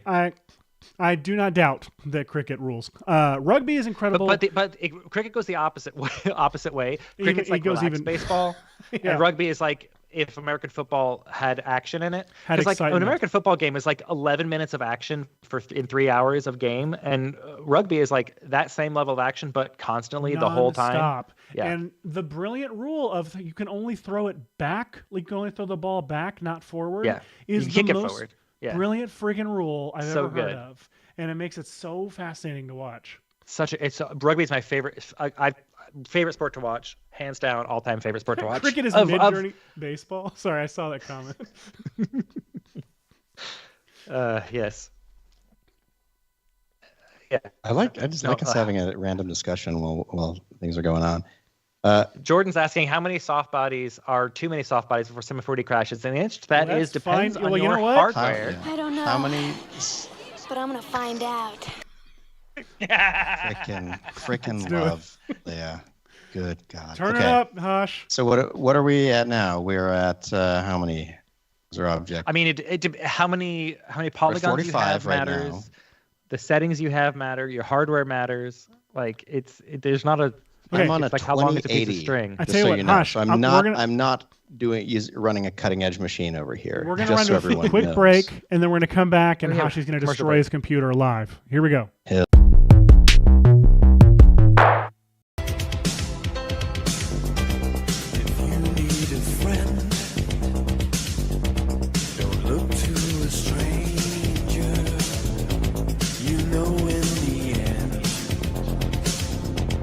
I'll always be there. And when you're in doubt, and when you're in danger, take a look all around, and I'll be there. I'm sorry, but I'm just thinking of the right words to say. I promise. I know they don't sound the way I planned them to be. But if you wait around the while I'll make you fall for me, I promise you I'll. Welcome back. If you're just joining us, we're going to destroy Hashi's computer live. The question was proposed. Michael, if you can bring it up, how many soft bodies are too many soft bodies? Yeah, someone did ask that. Yes, this isn't exactly a baseball chat. Severance shot, but I feel like it's in the realm, you know. Yes. So what I have here is I have this remeshed Seth. That's the one that I mentioned is a lower poly model. So that's helping me already. And then I'm putting it inside a cloner. Paul, there is a And soft what cap. You're wearing it. Sorry. Continue. And hello to Superstar Mario Superstar! Plush Films. If you're watching on the VFX and Chill YouTube channel and commenting in that chat, we could have your whole name pop up because for some reason, One of the many benefits. yeah. Go and subscribe. Okay. Sorry, It's Hash. beautiful. Okay, so here's 45. 45 Seths falling toward And a that's And still the bitch ain't one. That's still Not bad. real time. Oh, I've got a joke about. Oh, I can't say that joke live on air because it's about an upcoming release of tools. So dang it! Remind me, I have a joke about. I was 99. in the meeting. I was in the meeting, Paul. Okay. I heard it. Okay, it's a good joke. Look at this. Everyone, It was good. Let me tell you. Remind me in an unspecified amount of time. Yeah. He's very excited. This is like Look Roger at Rabbit that. shaving a You haircut. can make- Okay. You can make the pile of Seths a unit by overlapping like this, which is kind of wild. This is While my I'm brain. here, I'd love to point out something cool that I didn't know about until woefully late as well. But say you were in a situation like this where you had a bunch of these clones and you wanted to artfully place them, and so they weren't overlapping and doing stuff like that. We have, never mind, I can't do it this way. What do I need to do? Have to be separate pieces. I need to, okay, why not? So I'm going to move my little soft body tag up there for a second. I'm going to take this cloner.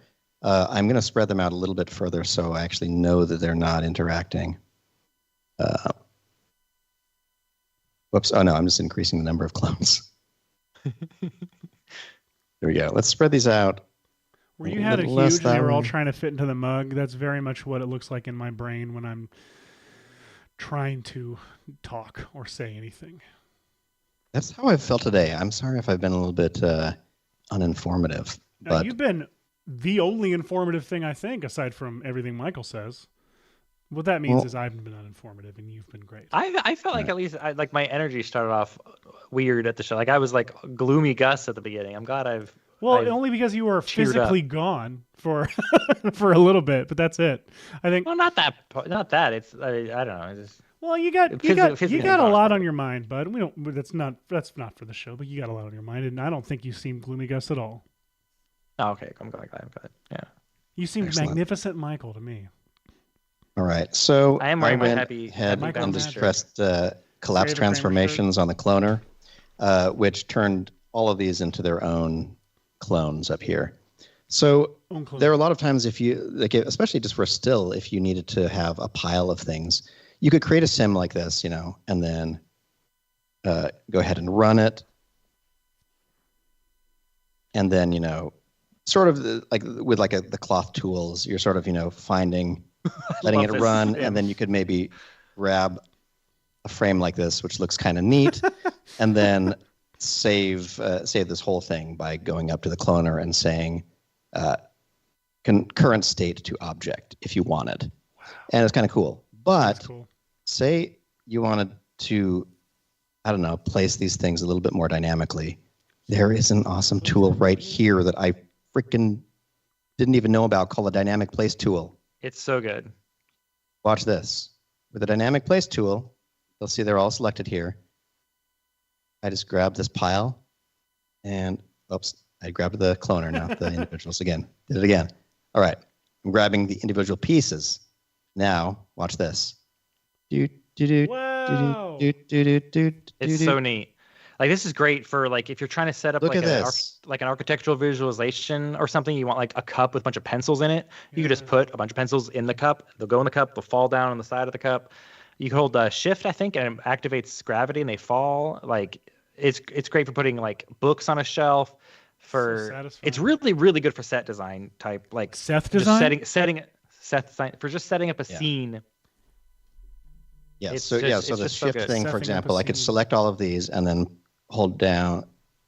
I start moving them, and then I'll hold down Shift. Let's start then- falling, and it's so But good. yeah, you let Stop. go of the mouse button, and now Yeah. they fall, and then I can grab them again. pick You 'em can up. also use the scale. You can also scale and rotate with the dynamic place tool, which is quite fun. So it makes it scaling just makes them go out or in closer to each other. So you can like smush them into a big pile, and rotate just does that. It's so good. Like it's so fun. it's the epitome of why I love Cinema 4D. Like it's a very useful tool, but it's fun, and Cinema 4D is just a fun tool to play with. I just love it. Some nice once you put a tilt shift isometric camera in there for when you got the animation of them falling into the cup. I'm just kidding. We can do it. I just wanted to push that button. That's a good idea. Okay, let me just grab a random still like this, and then we'll turn this into the camera, and let's try a focal length of like wait. You're gonna turn it into the 250. camera like digital magic?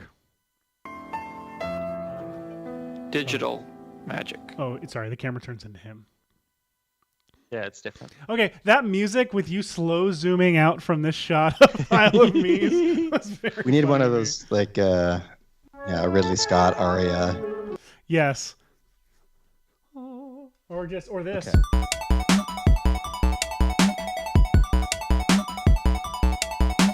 Ooh, I love it.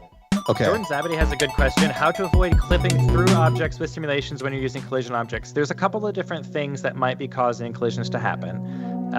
One is that you might not have enough polygons on your collision object. Cinema 4D is using a point-based system for its dynamics, and sometimes it doesn't have enough points. So you might need to subdivide your collider object somewhat.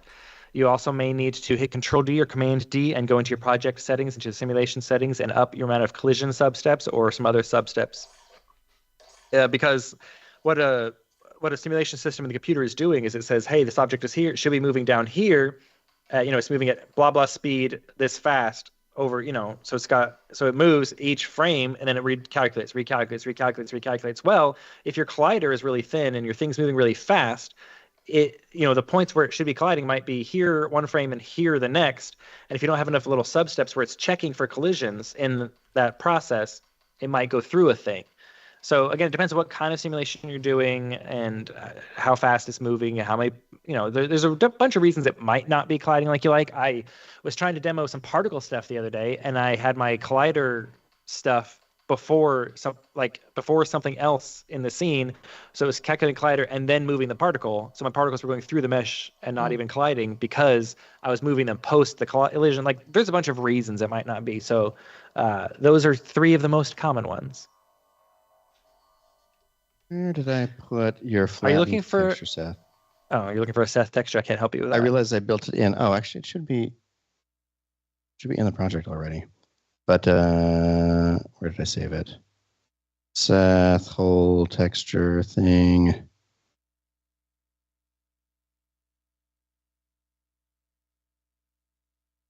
Man, low poly Seth. Yeah, I realized that the Seth texture wasn't actually a redshift material, which is why they look so flat in here. So I'm going to make it a redshift material. Let's see. You're not supposed to be a glossy object. So let's go in here. Oh, nuts, I got to do this. Let's clear that. Let's grab all of the Seths and apply. There we go. Now they're being lit by the lighting. I was wondering why it wasn't looking gorgeous. Here we are. Okay. And so I will now, say that does look gorgeous, especially Seth's tan. let's see. Let's create a null object that will, just for our memory, called focus there. And then we'll put in the redshift thing, we'll go to optical, go to object, and through an object there as the focus object. That way I can put the, let's see, where's that null? I'll put it right like here somewhere. Now, if you go to the basic tab of your, or to the tabs of your null object, you can make your null object more visible in the scene, so you can have a better view as it clips through stuff of where it's at. By the way, Hashi, a little tip there for you. So instead of just being a tiny, if you go to your null object, just to your null object, and into its properties, you could change it from being a dot to something else, and you could scale its size and whatever, so you can actually see when it's like clipping into things.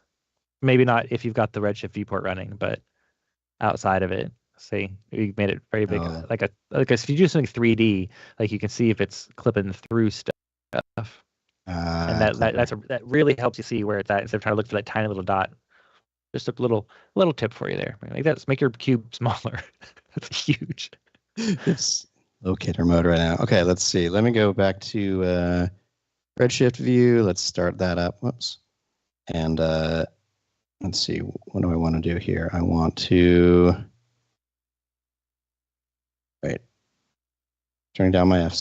Whoops. Let's find where tilt shift look is. Speaking of tilt shift, there we go. We're getting a little bit into it there. If anyone saw the Mac Mini announcement video from Apple, the opening of their announcement video. Is that the one with Kirsten Lepore did, the stop motion thing, or is that you're different? No, it's just shots over their campus as they, but because it's the Mini, so they have a tilt shift look on it. We've got a Tip Tuesday tutorial coming out this Tuesday about how to get it very quickly in your NLE right now, using the very handy universe tool called Shrink Ray that simulates a tilt shift effect. So if you're not aware that it exists, because it has a clever little name like Shrink Ray, it gives you a tilt shift effect. So you can apply it to especially aerial shots. It's great for those. It's very, very cool. Oh, wait, what happened to my dome light? It's like a missing footage thing. This is one of our favorite things that happens sometimes. Yep, you are missing that footage. It doesn't emit that, though, does it? It just displays it. That's interesting, though. Just uncheck background so you're not having to look at it. Fine. I kind of like it, though. Put something white back there. I just want to get one more actual light on this because it's a little bit boring. And we'll need to wrap up after that. Oh my goodness! I thought that we would do so many more ridiculous things. I mean, But I thought we had some that's fun. why we get to come back weekly. And speaking Also because you subscribe to us. of the show and fun stuff, next week we will be broadcasting an hour later. This will be we're going to change to broadcasting an hour later for VFX and Chill in order to accommodate the crazy winter weathers. For those of you in Europe who have changed your clocks back already, hang on, when's the US go forward? US is going to be going forward too. For us. So what's that mean for your UK viewers who have gone back? We're going to go forward, but we're going to go back. You know what? Just subscribe with the bell. That's a good call. Maybe it's both. Yeah, we don't know. Just Anyway, show up Excellent. and see what happens. Subscribe and you'll get the right notification, and the links for the shows will be. Speaking at of the right time. Anyway, Black, we'll let you know when they're broadcasting. Tip Tuesday tips are not for Cinema 4D. They're for the Red Giant tools. And you can see them on the Red Giant YouTube channel occasionally, but every Tuesday almost. There are 2 tips on Red Giant social media channels. If you follow Maxon Red Giant on Instagram, Facebook, or Twitter, there are some great Tip Tuesday posts on there. If you want to look back through the history, you can, they most all use the hashtag Tip Tuesday. You can look back through the history. There's tips for Tropical Particular, Magic Bullet looks, universe tools, and all VFX tricks and techniques. Digital magic. Yeah, that's true. So yeah, Precisely. now Cinema 4D does have quick tips on the YouTube channel that you can subscribe to on the Maxon, just the regular Maxon YouTube channel. So they're great. There's been hundreds of them, over 100 of them over the years it's been running. So they are available there. But so there you go. That's what the Tip Tuesday tips are, and that's where to find them. And Jordan Zabady, you're welcome for answering your questions, and we're glad you liked this stream. It's always fun for us. Thank you so much. Yeah, we as always, I'll feel like we didn't do as much as we could have somehow. But You're like Schindler in that way. exactly, I could do more. All right, I'm adding a little bit of I think I texture killed to Michael with that one. well, I just grabbed it and went with it. I like that. right. I like that pink light. The pink light you're getting now. It really Oh, adds it does something emit. to the scene. I didn't know know Yeah. it actually emitted that color. If your I texture actually switched disappears, to a slightly different one here. I'm going to the material that is applied to the plane here. And when I do that, you can see how many times you're tiling the texture on it. I'm going to change that up to like 4 or something like that. So the detail on my ground becomes a little bit more. And then I could move the focus object a little bit back and forth. You can see my tilt shift effect is happening kind of right there. I can move it back a little bit more mid-mug. So you see some of these kind of guys. That tilt shift is now weird. if you want your texture to not be obviously tiling, there are a number of different tricks for it. There are some OSL nodes that are free to download that do hexagonal tiling with some randomization so that you don't notice tiling at all. Or you could just simply use a noise to offset your UVs. There's a bunch of different techniques out there. There's plenty of tutorials for that on about how to avoid tiling in your redshift textures. Oh yeah, and speaking of isometric, should I be going to the, this angle of this Yes. mug? Should be 45-45. This is very fun. That's This fine. is such All a right. good. This is such a good look. Like I love this because it's not from the Severance titles, but it's certainly inspired by them. Yeah, fix like, that. come up with environment. your own artistic look, but if you can't, copy Oliver's. Because Oliver has a great look. Let's see, I'm And trying I'm going to to try to talk my spouse into watching Substance so I can watch Substance. Severance. wait, Severance. Whatever, both. The Substance is a very different piece of content than Severance. So Yeah. Well, Severance is the one I'm interested in more than Substance. I think the Substance is a different experience, all in all. My goodness. All right. Well, folks, we created We got some exciting, very silly things Yeah. using. Created it. How many quotes do you have from that guy? Did we? Oh, Frakes? Oh, never stops delivering. The guy is just. An endless well. You're wrong. That one's my favorite. Yeah, me too. So, we didn't we didn't exactly completely nail the Severance opening titles, but we did show you how to get close to it. And Can we see the project with Seth and Seth's head again? Yes, I started caching a simulation. I'm gonna quickly say cancel to that. And Good luck. oh, wait, why? There's many of them. Why is, It's like, no, well, you want usually I thought just no, the you ca- I want thought the this. Just let it caching happen. Like Hashi just did it once, though. I'm gonna have to do this 79 times. How close? Glenn close. That's how close.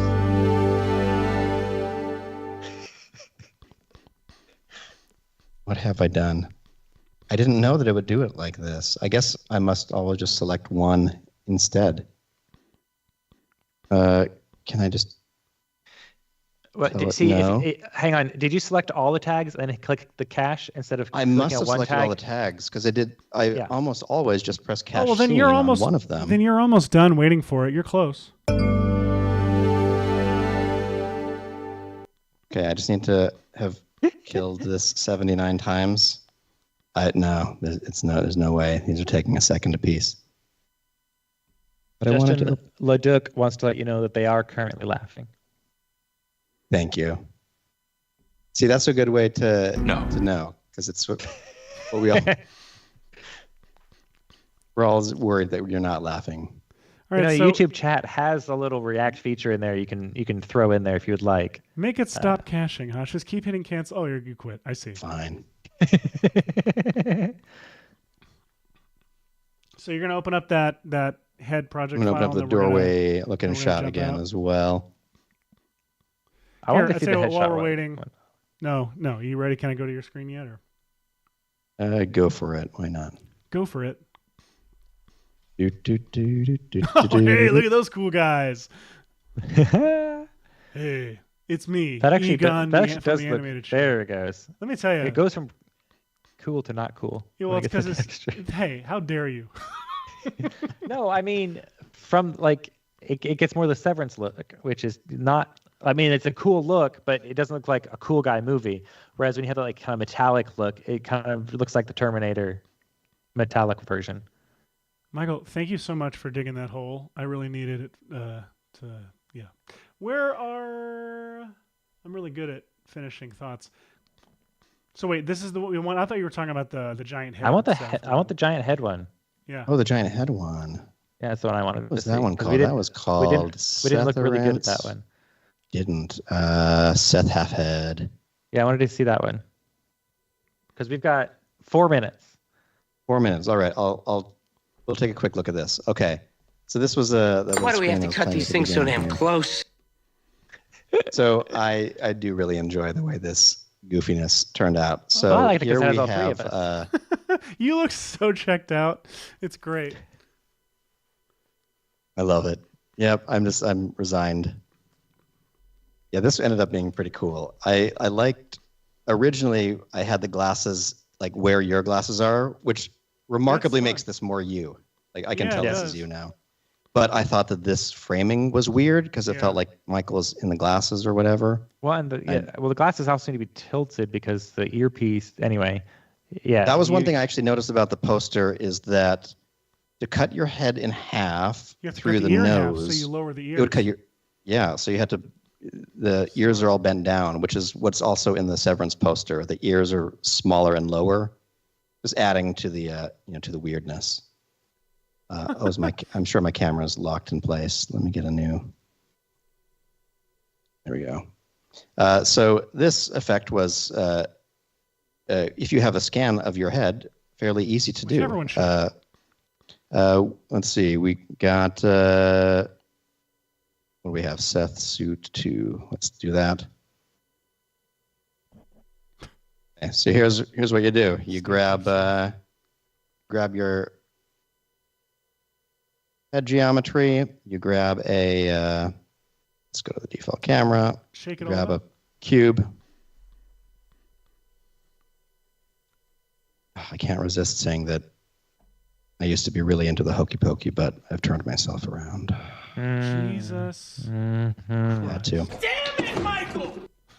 So you just grab a cube, you see, like this is sort of the Severance level of head in half. And I tried maybe angling it, thinking maybe that was it, but it gets way too high. Yeah. So I'm just going to put these into our newly tooled Boolean object right here and say, let's put the head in there, and then we'll put the cube in afterward, and then look, done. So almost, not quite. What I'm going to do here is I'm going to then press C to convert that to geometry. I don't actually need this surface right here, so I'm going to delete that. And now I have the head open like this. And I'm going to go over to our object menu and add a thicken object and put the head in a... Ooh! Whoa. Oh, there you go. Yes! Oh my gosh. Look at this. So obviously that was the me about a year lesson from ago. This episode is that you can create Muppet versions of anything using the thicken tool. So I just went with, maybe 1 centimeter wide or something like that. And then you get this little thickness right there. And then what you can do is if you look at the thicken object right here, there are different selections you can add. So whatever you check here, it'll create these potential tags for you to be able to put different materials on. So if I bake that out by pressing C again, I could say the inside of the head is, let's see, let me find which selection that was. Oops.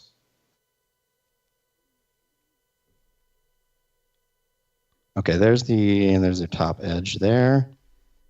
And then this selection is the inside edge.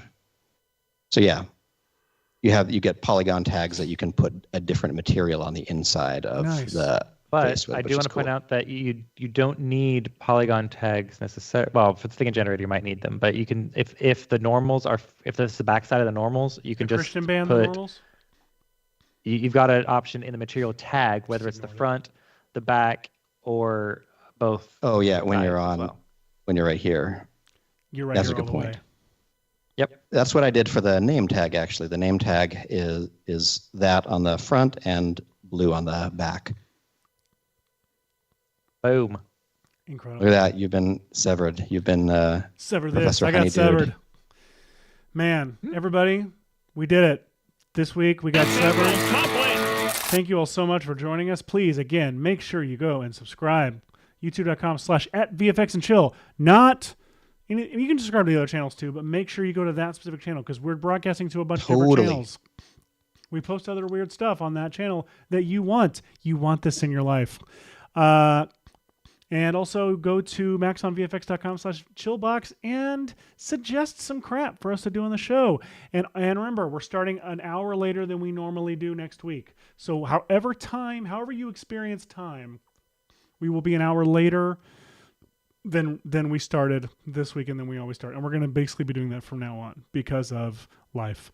So with all that said, everybody, please, please, please come back next week. We love you all. Have an absolutely incredible weekend. We'll see you next week.